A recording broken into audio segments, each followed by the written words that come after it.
there is something to say to just quit and burn all your boats and go all in, right? You have way more time to work on your business and scale it faster. But if you're kind of more risk adverse, there's nothing bad about kind of using your W-2 income to support your business to get it going and then jump when you have some momentum.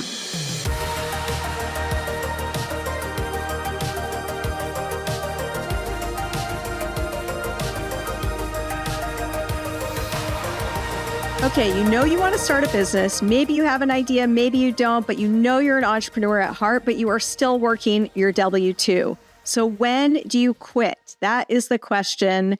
And that's what we're going to cover with our guests today. So we have Matt and Craig from Stay Classy Homes out of San Diego. And they have been building their real estate empire nationwide for the past 5 years. And 3 of those years were while they were still working in sales and engineering at their W-2s. So much good stuff here. Let's dive in. Okay, Matt and Craig, so good to have you both here. How are you guys doing? Doing great. Thanks for having us, Jayla. Yeah, Yay. Thanks for having us, Jayla. We're excited to be on. Awesome. It's so fun to connect. Fellow Southern Californians in San Diego. All right. It's beautiful here right now. We're loving it. Yeah, Craig and I, we were just golfing yesterday and it just a little 9-hole course. We had a great time. It was perfect weather out. Oh, that's awesome. We used to golf at the Muni right there in Solana Beach all the time. Oh my God, I'm spacing on the name. My husband would kill me. Anyway, we love that course. It's great. Is it Encinitas Ranch or no? No, it's right on the way to Rancho Santa Fe, the little 9-hole. Jeez. Anyway. Craig, It's been a while. It's been like 10 years. If you said, I would definitely 100% know it, but it just doesn't ring a bell right now. Okay. So while you're thinking of it, we just went to the Loma Club, which is very small 9-hole course, but you can bring your dogs. We were able to bring the pets. Wow. We were able to bring our 4-month-old little baby. So we got to bring the whole family. Whoa, that's fun. That's amazing. That's it's very super laid cool. back. It's a fun course. Love it. That's how it should be. Very fun. Okay, well, I am excited to have you guys here because I have actually been getting a handful of questions from people on how or if they should quit their job before they go all in on their business. And I've done it both ways. One time I quit probably way too soon. I could have hung in there a little longer. And then the second time I, kind of did the 4 a.m. wake up and, build the business on the side, and definitely didn't quite put in my 40 hours at the job. That's for sure. But would love to start off with that and hear how you guys decided, to at the W-2, to start a business and why and how to start it on the side and how you guys connected and all that good stuff.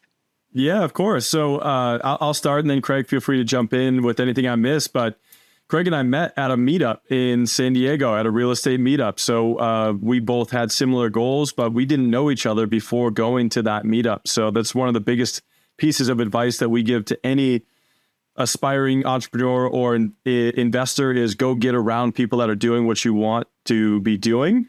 And we were in that group. We had people that were very established. We had newbies like us. And Craig actually presented the business model that he had with his first purchase. And I was blown away. I was really excited about it. I wanted to learn more. So I reached out to Craig, and then we planned to grab lunch and go golfing. And so we just, it organically happened that we met each other and, that we decided that we realized, hey, we have very similar goals for where we're trying to go. So why don't we talk about the potential of partnering up and starting a business? And, we kind of looked at it like this is going to be our tuition. So we're going to commit this amount of investment into the business to get it started. And we'll learn along the way. And if it works, great. If it doesn't, then we consider it to be like tuition at college that you pay. So when you kind of have that mentality with it, it's an easy way to start. You don't have a lot of pressure. But of course, it gives you a chance to kind of test out the partnership and test out the concepts that you're excited about to see if it's something that's viable to actually leave your W-2. And so we started that business at the end of 2019 to get into vacation rentals and invest in real estate. We were buying our own properties, but we kept that going for 3.5 years while we had our W-2s before we decided to actually leave. So it was a good amount of time that it took us. We were pretty conservative and we grew very organically and very slow. And then we had this epiphany that, hey, this actually could be a full-time business for us and we can take it seriously. But yeah, so it was a good 3 years of working the W-2 and running the business. I had a very demanding W-2 job. So Craig actually took a lot of the workload from during that time for that time period. And that was a huge help. So now that we're both out of the W-2, we can both focus on it full time. Craig, I don't know if you want to add anything. Yeah, and Jay, well, I was super risk adverse. So I didn't even plan to start a business or do that, right? I just was an engineer. So I went to college, got an engineering degree, and I was like, hey, I'm just going to climb this corporate ladder. And after the first couple of years, I'm like, oh, this is not what I thought it was going to be, right? It's like, it didn't matter how hard I worked. I got a 3% raise every year. And after 4 or 5 years, they give me a promotion. It was like, I saw people that didn't do anything, but they got promoted just because kind of time and service, right? So I was like, all right, I need to find another way. So I read Rich Dad, Poor Dad. It kind of put a light bulb off in my head, like, hey, I need to invest in real estate. And so I was like, all right, I need to buy my first rental property. Was just staying at Airbnbs, going to Palm Springs at golf, going to Colorado ski trips. I'm staying at these Airbnbs, and I'm just like, wow, we're paying for this weekend. If this host just rents out for 4 weekends, they're easily covering their mortgage. So that's another light bulb that went off in my head. So I was like, hey, I wanted to get started in real estate and short-term rentals. So I bought my first one in Nashville that crushed right out of the gate. So I was like, I need to get more and more of these. So after that, I started presenting at local meetups, and that's where I met Matt. And just once we saw the cash flow coming in and the lifestyle, it's like you didn't have to be in a cubicle 8 hours a day. You could be anywhere in the world, traveling, working from your phone. So that's what really got me fired up, is just the lifestyle. And I was like, all right, let's make a business out of this. So me and Matt are like, all right, let's start the business. And me and him are both like risk adverse. So we're like, hey, let's start building up this on the side. So when we jump, we have kind of a business that has momentum going into it, right? So I think it kind of depends if you're listening, if you're more risk adverse or not. But there is something to say to just quit and burn all your boats and go all in, right? You have way more time to work on your business and scale it faster. But if you're kind of more risk adverse, there's nothing bad about kind of using your W-2 income to support your business to get it going, and then jump when you have some momentum. So either or works. For us, it just worked better to build it on the side. That is amazing. There's so much good stuff there. So first of all, I want to touch on, I love this that you just went to a meetup and you guys met, because I swear that was one of the ways that I built my first company, was like, I'm just going to go to every event and I'm just going to network. And sometimes I would go and I'd be like, I can't imagine if I didn't go to that. I just made the best connection, right? So even if someone doesn't have an idea or whatever, if they just have it in their head that they want more, or they want to have a business or something at some point, just putting themselves out there. So I love that. That's really incredible. Yeah.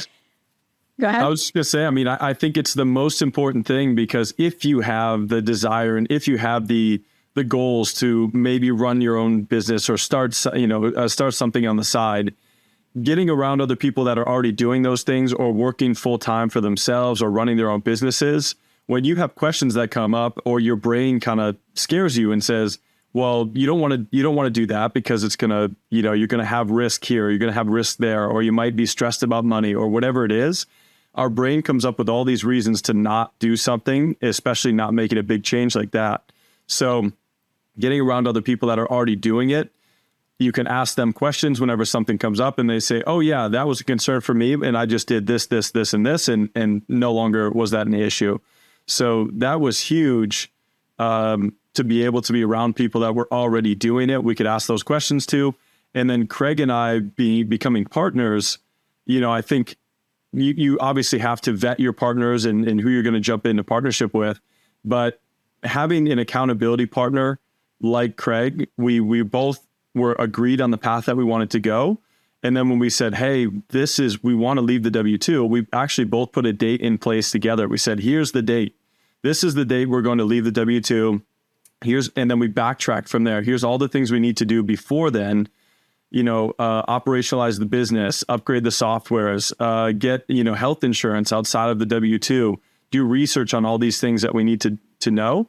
And then we held each other accountable to sticking to those dates. And we were within a few months of that date is when we actually dropped the W-2s. So, wow. It was That's good. very cool. Mm-hmm. Yeah, I totally agree there. Just getting around people, it just makes it real and tangible and like, oh yeah, if they can do it, they're real people, they're normal, if they can do it, I could do it kind of thing.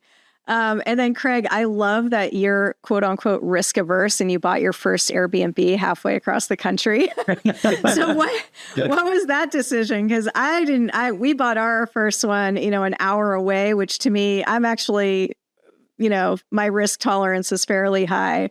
But for some reason that felt a lot lower risk to buy something just close by. And, so I don't know, what was the thought process there? Yeah. So I just grew up in Indiana. So I knew Nashville was great it was a big market, like jobs were going there, population was growing. So I was like, it's going to have probably appreciation over the next years. People love going there, like bachelorette parties. So it'd do good as a short-term rental. And I don't know if you know Avery Carl, but she was my agent there. And she was all like, why do you need to why do you need to rent out a property right next door? It's like, if there's a plumbing issue, you're going to call a plumber. If there's a fire, you're going to call a fire truck, right? So it's like, she kind of just put in perspective, like, hey, if anything goes wrong, you would do the same exact thing as you would if you were living right next door to your rental. So she really kind of put that into me, is like, hey, you don't have to live right next to your rental. You can buy a place halfway across the country and run it remotely. And she kind of helped me out with because I was brand new to this, right? So she's like, hey, get this software, reach out to these vendors, quote these people, and then kind of set that all up. And then the rest is history.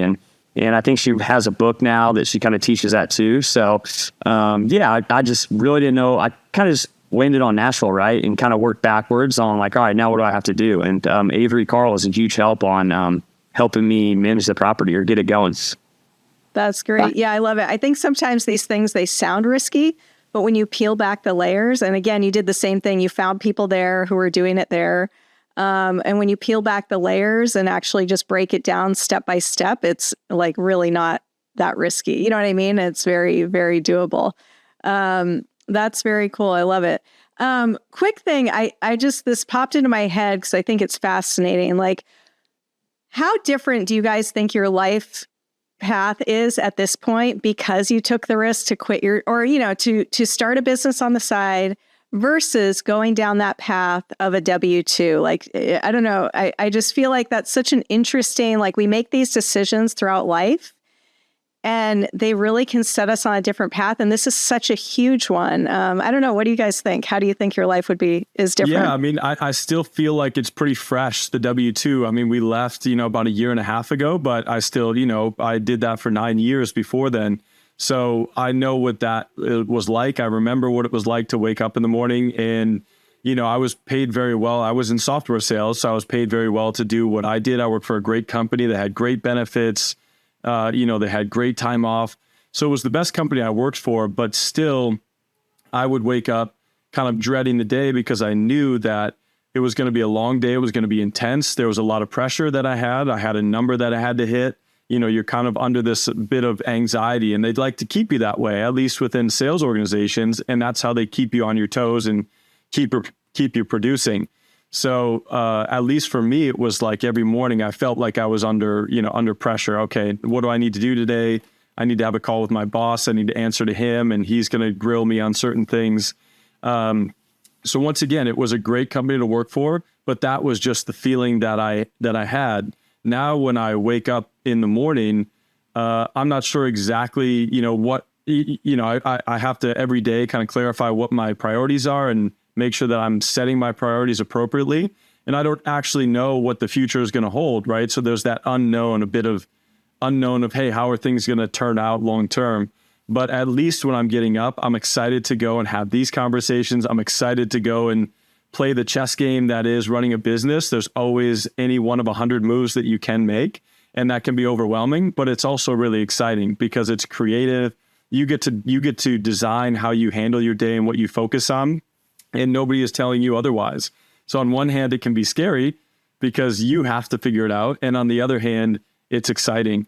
And then financially, jumping from the W-2 to running the business, it was a financial step back for a temporary period of time, and then being able to hustle for ourselves to grow our business.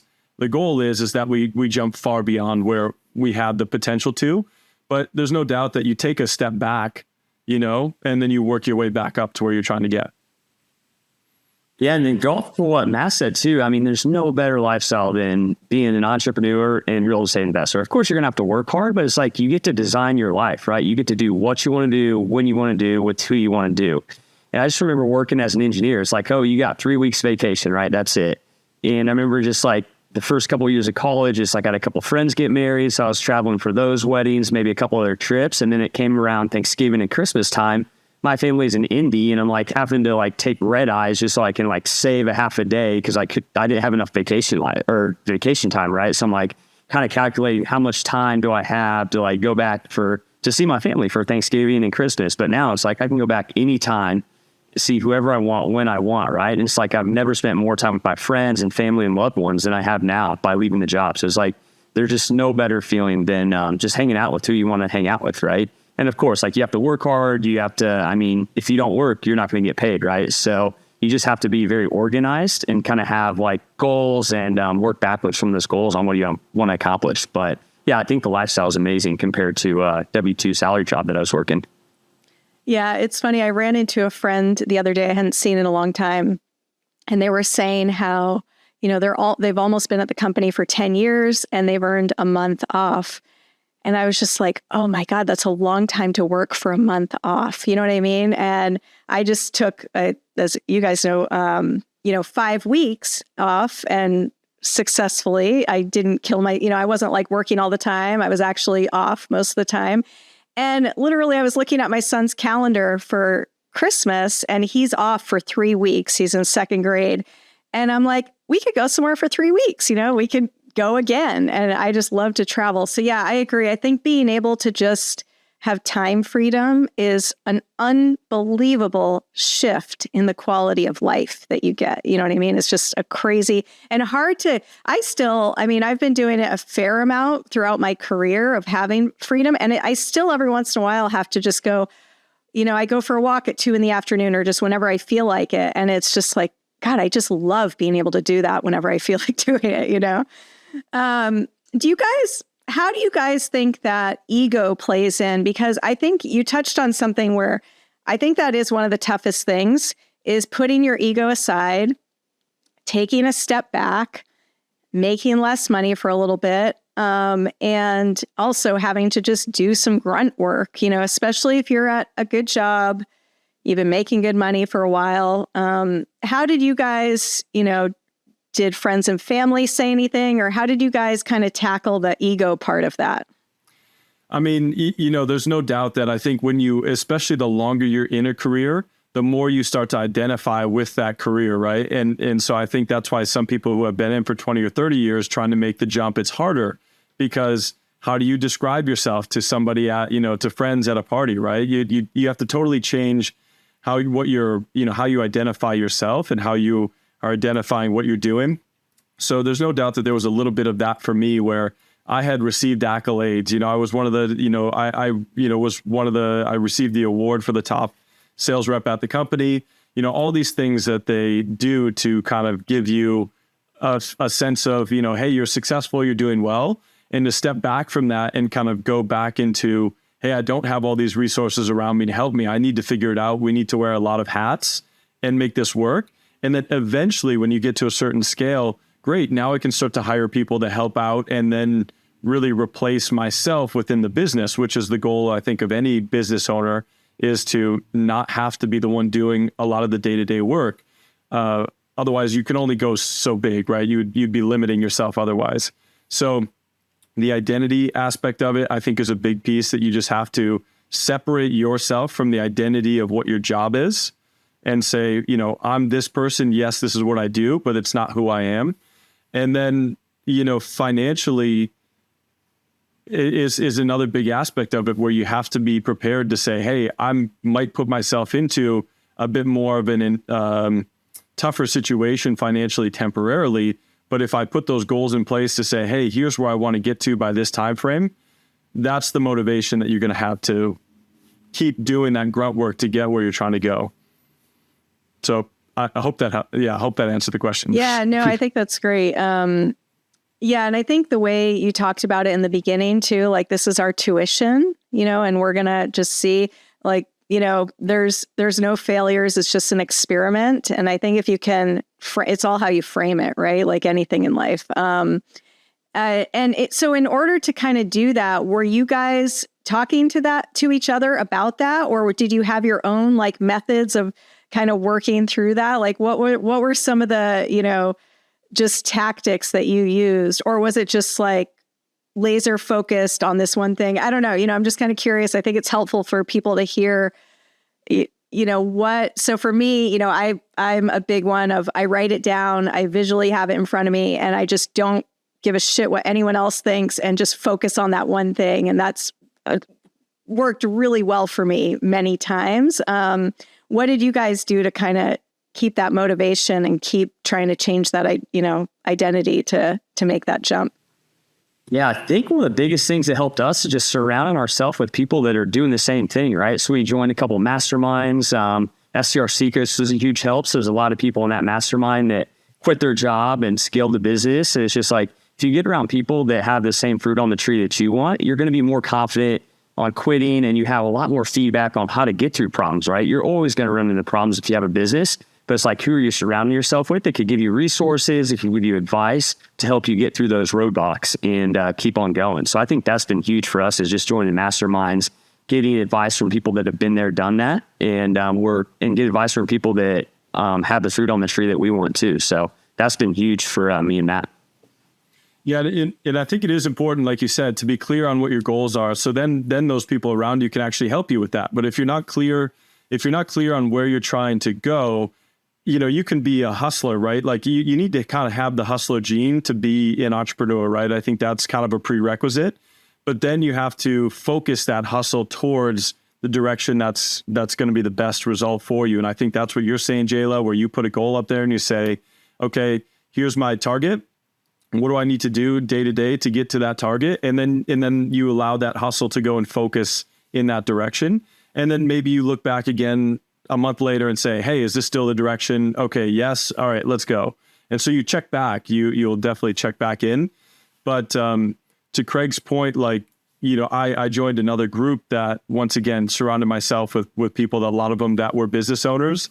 And all of us, when we meet up together, regardless of what business they're in, if somebody says, okay, it's your turn, what's going on? What are the struggles? What are the roadblocks you have right now? And then the whole group all jumps in with suggestions. Okay, let me connect you with this person. I have a lender over here. Have you considered this? Have you used this software? You should probably hire a VA. So when you get around different people that are also thinking the same way every day, now you just have the collective brain power solving problems for you. So that's been really helpful. Love it. Very cool. Okay, let's shift gears and talk about where you guys are at now, like what your, company looks like now, what you've been out of the W-2 for a year and a half. So kind of what are your goals going forward? And, and also I'm curious if you guys, given it's seed money, have you guys raised money outside, or have you all self-funded, and what's been kind of the deciding factor, around that? Yeah. So it was, the initial investment that Craig and I put in, that's still what's been driving the business to this point. We have no debt that we took on as part of the business. Actually, we are in talks, or we're under contract right now for our first acquisition that would come with debt. So, Jayla, I know we talked about that before, but that's an exciting one, and I'll share a little bit more info on it. But where we're at right now, we're in San Diego, Phoenix, Nashville. That's also where we own property. So we kind of organically grew in those areas. But all three are really great markets for travelers coming in for vacation rentals. There's thousands and tens of thousands of vacation rentals in each of those markets. So you have to do certain things to stand out from the crowd. And we do that with our own properties, and then help our clients out with the same thing, right? Consulting, and how do you stand out? What amenities do you need? There's a lot of variability within each market. And of course, within our industry, hospitality in general, you have a lot of seasonality throughout the year, and you have different seasons. Each year it's a little bit different. Since COVID, we saw quite a few changes coming up. So we're continuing to grow in San Diego, and then we're looking to grow through acquisition. And this one that we're under contract for is actually in Kauai and Oahu. So Craig and I are excited. It's 18 contracts out there, and we're excited to go do some due diligence and take a trip out there. That is exciting. Okay, now you've really dialed this in. That's awesome. Yeah. Very cool. Congrats. That's super exciting. Yeah, so I mean, so I was just going to say, I feel like the goal was to operationally get everything running smoothly, and then we can kind of grow off of that base as opposed to growing and then trying to figure out how to operationally handle everything. We went the operations route first. We feel like we're at a good spot now where we can grow, and then we'll continue to overcome new roadblocks that show up as you continue to grow. Yeah, very smart though. Yeah. I love too that you guys were, engineer and sales background.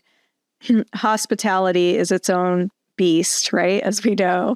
I love it personally. I love the guest experience and like all of that and the interior design part of it. What do you guys, see, given your engineering background and your sales background, what have been the parts that have been easy having that background, and what are the parts that have been a little bit more, challenging? Yeah, I can start out with the challenges. I mean, just when I was an engineer, it's so niched down, right? You're just doing engineering work. But like when you're a business owner, you're doing sales, you're doing marketing, you're doing operations, you're doing leadership roles. I mean, you wear every single hat. So that's been a huge change for me and Matt. It's just like understanding P&Ls, understanding the health of our finances. I mean, there's just so many things you have to learn being a business owner. So that's come with like a learning curve, right? But I think now we're starting to learn. We're getting a lot of good people around us to help us out. So that's been some of the challenges. And then I'll let Matt talk about the other. Yeah, I mean, I think the thing that Craig and I are both very strong at, we met at a meetup, right? So we're really good at networking, creating relationships. And then the fact that we were investors ourselves means we kind of tested out. We already tested out everything. We tested out everything on our own properties, from the design to the photos to handling different types of vendors coming in, to guest communication and how do you communicate and how do you handle certain issues when they come up. So a lot of that we learned on our own investments, and we brought that into the business together. And so we had a really good base to build from. And then, of course, as you grow, you need to get to a different scale of operations and automation, hiring a team. But yeah, to Craig's point, we didn't really know how to read a P&L statement. We didn't go to business school, right? We don't have our MBAs. So we were learning from the school of hard knocks, or, the school of real life. And it's been great to learn that together and be able to understand, hey, how do we handle what is the income, the expenses? We need to break out this part of the business. We need to readjust our credit, lines of credit, all that kind of stuff. We're learning as we go. And I don't know about you, Craig, but and Jayla, you probably feel the same way. I love learning something new every day. It gets me excited. It's another reason why I'm excited to do this on a daily basis, because there is so much to learn. Yeah, I'm with you there. I like just crave learning. It's so fun. I always have to have a new project, something that I'm like diving into, figuring out, makes it fun. And doing it on at your own pace though is really nice. You know what I mean? Yes, agreed. And like I said, I think there's 100 things that either any of us could do any day to try to move things forward. And it's fun to kind of test out and play around with new things and then see if one of them works. Yeah. But yeah, very cool. I love the guest experience. I love traveling. We love traveling ourselves. I think, Jayla, we talked about that. So going and staying at them around the world, my wife doing the interior design and us doing the operations, it's fun to go see how others do it and then take those ideas back to improve our own guest experience and, communication with guests as well. Yeah, very cool. Yeah, another thing I think too, I love Cody Sanchez. I think she's amazing, just all of her content. But it's funny, we stayed at a couple Airbnbs on this past trip, and one of them was great, and one of them was like not great, right? And it makes you just go, oh my God, how do they get away with doing this? And I think there's so much, there's this huge entrepreneur trend, obviously, for years, right? And it's like, it has this sexy vibe to it and like be an entrepreneur and, blah, blah, blah. But the one thing I've learned too is like, if your goal is, financial and time freedom combined, a lot of these, there's so much room to improve these boring businesses, like short-term rentals, and to just really go above and beyond and do a great job. And, so again, like Cody Sanchez talks about laundromats and all these things. So I think for someone who is maybe a little more risk averse, or, wants to start a business, but doesn't know what to do, doing something where they can put a spin on it and upgrade it. It doesn't have to be this like mind-blowing new idea. You know what I mean? You can achieve the goal of having your own business, having the financial freedom and the lifestyle freedom without it being this like dream product idea, or something like that. Yeah, I mean, I totally get where you're coming from. And I think that some people might look at it and say, it needs to be perfect for me to go do it, right? It needs to be perfect. It needs to be way better than everybody else, or why would I go do it? And I think our mentality is so different, where it's like, hey, copy the people that have come before you. There's so many other people that have come before you. Read their books, listen to their podcasts, watch their YouTube channels. We've learned so much from other people that we've just copied, right? And brought that into our own business. And then from there, once you're up and running, you can continually tweak things and get better at things. And I think that's every business and every business owner should constantly be tweaking things to try to improve the guest experience and the client, experience, and, the health of the financials. You're always trying to make tweaks, but I would say don't worry about whether it's perfect when you get started. You'll learn along the way. And I think too, having a fresh perspective, not having been in an industry, can give you a perspective that, you're more open to maybe seeing a different way of doing things, or, subtle improvements along the way that maybe people who've been doing it for 40 years, don't see. So I think that it can actually be an advantage to jump into a different industry, Yeah, that's a good point. I mean, like coming from the W-2, I think you're, like Craig said, you're so niched down with whatever you're doing, because the company probably has all these different positions for all these different areas. So you can use your expertise in whatever you were doing, whether it was finance or marketing or sales or operations, whatever area you were in, you probably know how to do that better than a lot of small business owners, because that's all you did. So take that expertise and experience that you have, that's your strength. Go figure out where you can where you can help business owners with it.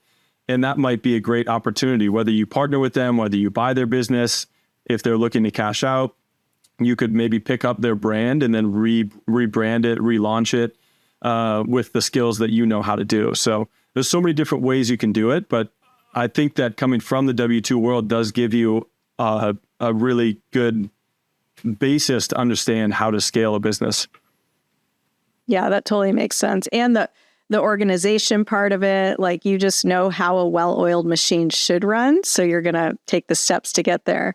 Have you guys thought big picture down the road, given you have the engineer and the sales, would you ever develop a tech product or a software product and, go that direction? Have you ever thought about that?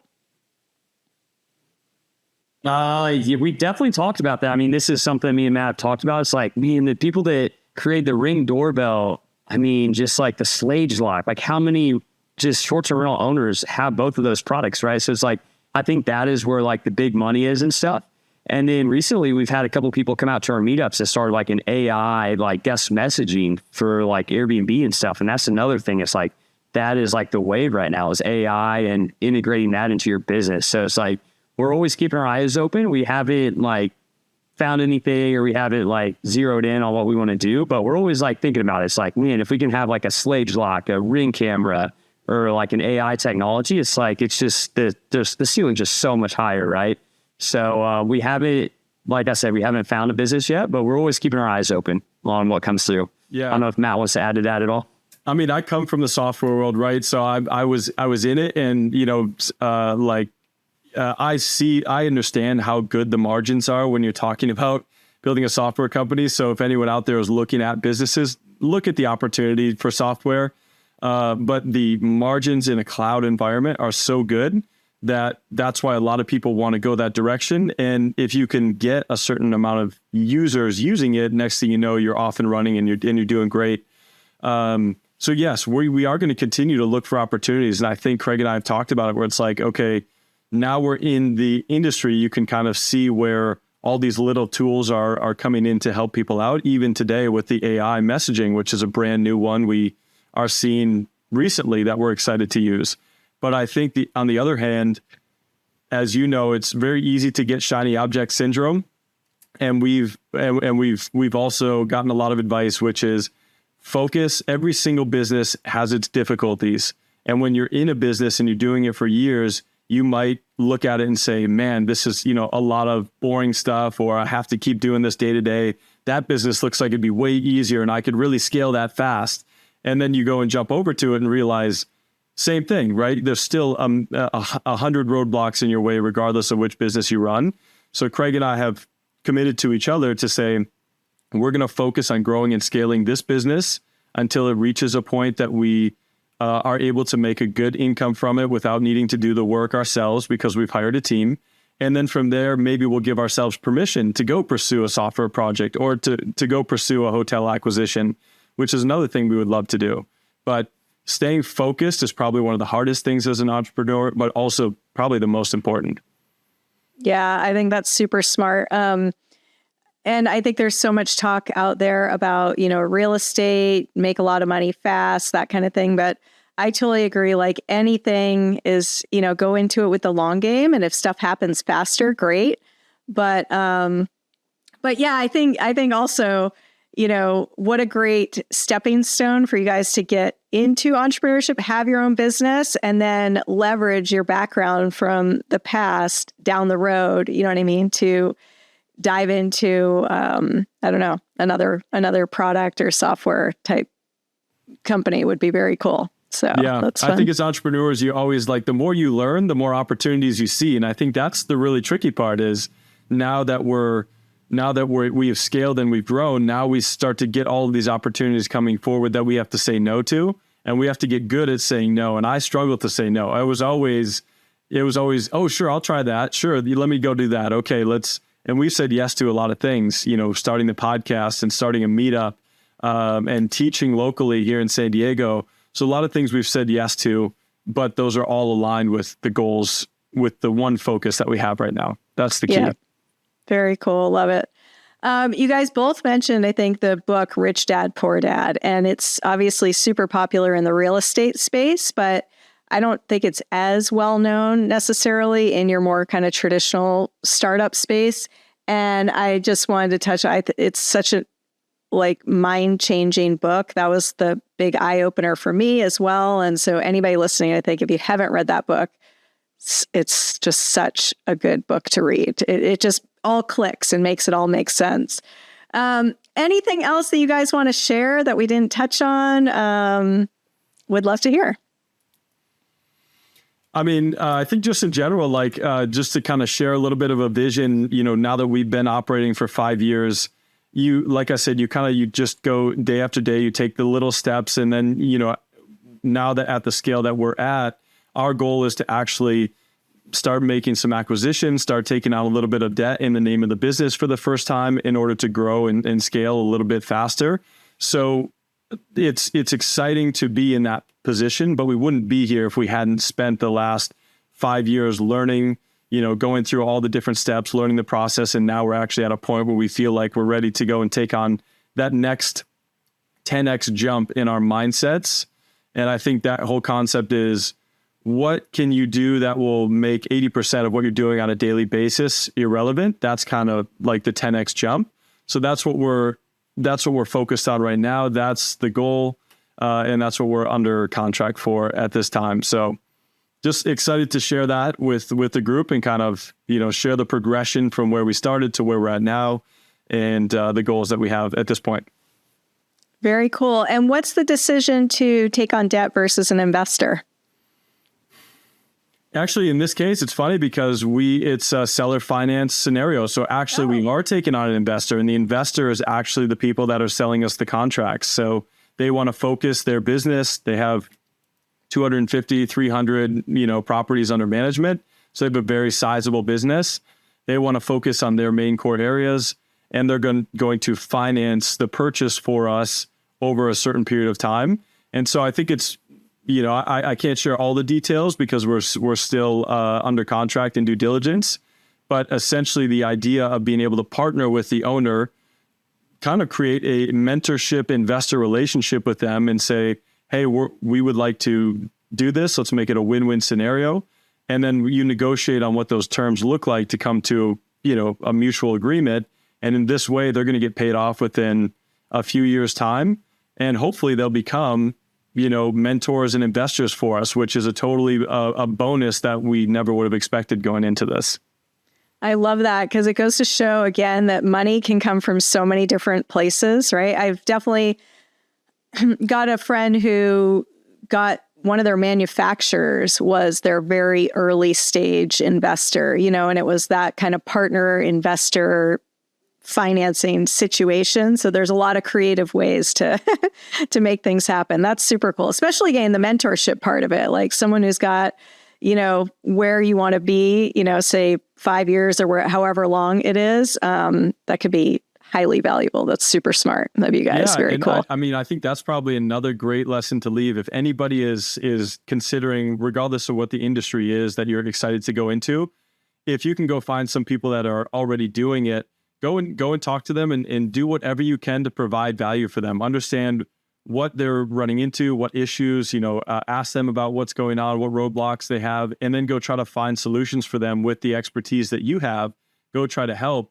And next thing you know, that person might become your mentor. They might become a business partner because they're here and you're here, but you have the drive. So I think it's a great partnership when you match up with somebody who's much more experienced. And yes, maybe you're doing some work for free or for little pay at the start, but you're basically getting a free tuition, right? You're getting to learn at no cost, and that's worth a ton. Totally. That's huge. Yeah. Very cool. Well, where can people stay at your properties for one? Because you guys have, I love the name. You got to tell us about that. And I think with your interior design side of things, I'm sure they're all gorgeous and very cool to, where people can go and book your places to stay and learn more about you guys. Yeah. So we're just launching the new podcast. It's called Failure to Freedom. And we're just trying to celebrate the fact that failure and mistakes is a part of entrepreneurship, and you should embrace it and expect it and be excited for it because that's when you really learn. So that's coming out soon. And then stayclassyhomes.com is where you can find the website. You can see the properties. And we are in San Diego. So Stay Classy San Diego, Ron Burgundy. Yeah, we had some fun creating the name and we love it. So good. I love it. It's so perfect. Very cool. Well, thank you guys so much for both being on. It's been super fun connecting and excited to watch the journey and see how things go. Thanks for having us, Jayla. Yeah, thanks for having us, Jayla. Of course. Okay, we'll talk to you guys soon. Thank you.